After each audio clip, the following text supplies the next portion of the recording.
Bengaluru tech summit 2025లో 6 సార్లు grand slam champion Sania Mirza అప్పటి రోజులను గుర్తు చేసుకుంటూ భారత మహిళల క్రికెట్ జట్టు సభ్యురాలు రిచా ఘోష్కు సలహాలిచ్చారు. సోషల్ మీడియాను అస్సలు పట్టించుకోవద్దని సూచించారు. సోషల్ మీడియా ప్రభావం మన మీద ఉండకుండా చూసుకోవాలని, పెద్దగా ప్రాధాన్యం ఇవ్వకూడదని చెప్పారు. మొదట్లో మహిళల క్రికెట్కు అంత ఆదరణ ఉండేది కాదని, అభిమానులు కూడా పెద్ద సంఖ్యలో ఉండేవారు కాదని, కానీ ప్రస్తుతం పరిస్థితులు పూర్తిగా మారాయన్నారు.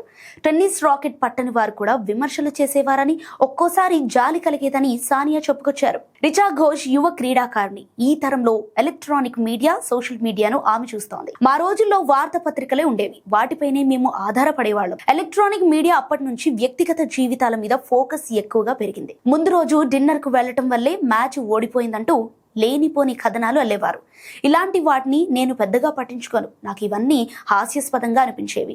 ఒక్కసారి టెన్నిస్ రాకెట్ చేత్తో తాకని వారు కూడా క్రీడాకారుల గురించి మాట్లాడటం నాకు చాలా నవ్వు తెప్పించేది. నాకు వాళ్ళని చూస్తే జాలి కలిగేది. జీవితంలో ఆనందంగా లేని వారే దేశానికి ప్రాతినిధ్యం వహిస్తున్న వారిపై బురద చల్లే ప్రయత్నం చేస్తారు. మంచైనా చెడైనా మన మనసులోకి తీసుకోవద్దు. సోషల్ మీడియా ప్రభావం మన మీద ఉండకుండా చూసుకోవాలని సానియా మిర్జా చెప్పుకొచ్చింది.